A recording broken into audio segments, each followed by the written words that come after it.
আমাদের সময় শিবপুরের এত ছাত্রছাত্রী আমরা পাইনি, হাতে গোনা কয়েকজন আমরা শিবপুরে ছিলাম, যে কারণে আমাদের শিবপুর আলাদাভাবে সংগঠন করা হয়ে ওঠেনি। আমরা ছিলাম নরসিংদী জেলা ছাত্র কল্যাণ সমিতি, এই নামে আমাদের সংগঠন করেছি। আর শিবপুরের যে সংগঠনটি আমরা করেছিলাম, এটা করেছিলাম ঢাকাস্থ যে যারা ছাত্র সমস্ত শিক্ষা প্রতিষ্ঠানে, ঢাকায় যতগুলি শিক্ষা প্রতিষ্ঠান আছে এই শিক্ষা প্রতিষ্ঠানে এই সংগঠন আমরা করতাম। এই সংগঠনগুলি করার এই যে এখানে যারা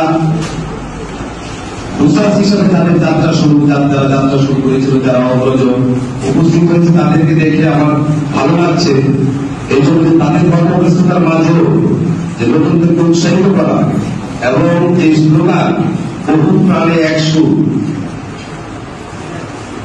এই সুরের যে লেখবন্ধ রেখাকে ধরে রাখার যে তাদের যে চেষ্টা তারা করেছে, এই রমজানের মধ্যে ট্রাফিক থাকে অনেক, এর মধ্যেও তাদের যাত্রার কর্মস্থল থেকে এখানে এসে উপস্থিত হয়েছে। এই জন্য আমার পক্ষ থেকে আন্তরিকভাবে ধন্যবাদ জানাচ্ছি।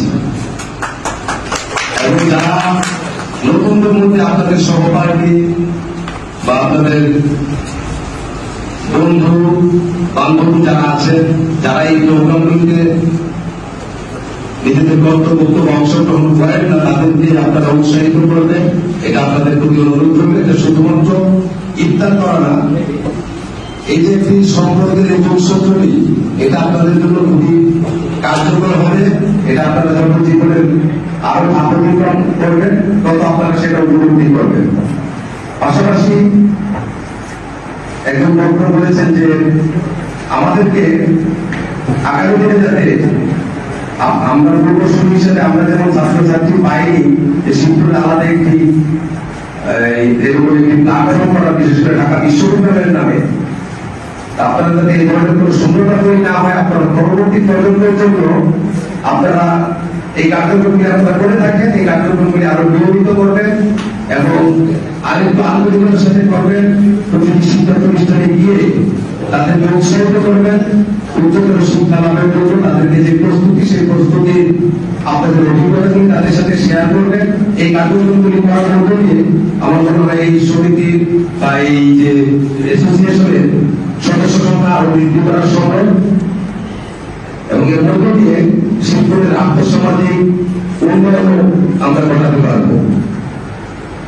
আমরা সবাই মিলে, আমি আমার একটু ব্যক্তিগত অভিজ্ঞতার কথা বলি। আমি হল জীবনে যখন রাজনীতি শুরু করি, আমি ঢাকা বোর্ডে তখন 15তম মেধাস্কর হিসাব বিজ্ঞান বিভাগে ভর্তি হই এবং আমি ব্যক্তিগত জীবনে পারিবারিকভাবে বিএনপি পরিবারে আমার জন্ম হলেও কিন্তু রাজনীতির সাথে আমার খুব বেশি যোগসূত্র ছিল না। কিন্তু এখানে এসে হলের মধ্যে রাজনীতি বৈষম্য বিরোধী আন্দোলন হলো, যে যখন ছাত্রলীগ তখন আওয়ামী লীগ ক্ষমতায় ছিল 98-এ, তাদের যে বিপুল আচরণ, এটার বিপরীতে আমার মনের মধ্যে আস্তে আস্তে রাজনীতির প্রতি একটি আগ্রহ তৈরি হল এবং সেটা স্বাভাবিকভাবে, যেহেতু পারিবারিকভাবে আমার মনের মধ্যে বিএনপির প্রতি দুর্বলতা ছিল, আমি ছাত্র দলের রাজনীতির সাথে সম্পৃক্ত হই। যখন সম্পৃক্ত হলে আমার যারা সিনিয়ররা তারা প্রায় আমাকে উৎসাহিত করতো যে তোমার মতো ছেলেতে রাজনীতি হবে না। তাই বললাম যে কেন হবে না? বলে যারা তুমি খুব ভালো ছেলে, ভালো ছাত্র, এরকম ছেলেরা রাজনীতি করে না। এখন থেকে রাজনীতিতে আমি কারা করবে? বলে যে না, এগুলি আসলে অন্যরকম ছেলে পেলে না। তাই বললাম যে আপনার কাছে কি অন্যরকম একটা ছেলে পেলে নেতৃত্ব পেলে পছন্দের, নাকি আমি যদি নেতৃত্বে আসি এটা আপনার জন্য সুখকর হবে? তো বলতে তুমি তো নেতৃত্বে আসতে পারবো না, কারণ এই দর্শকদের এই মেলার মধ্যে তুমি একা একটা লড়াই করতে পারবে না। যাই হোক, আপনাদের দোয়ায় তখন যারা ছিল তাদের সহযোগিতা হল পর্যায়ে আমি সভাপতি হিসেবে দায়িত্ব পালন করেছি।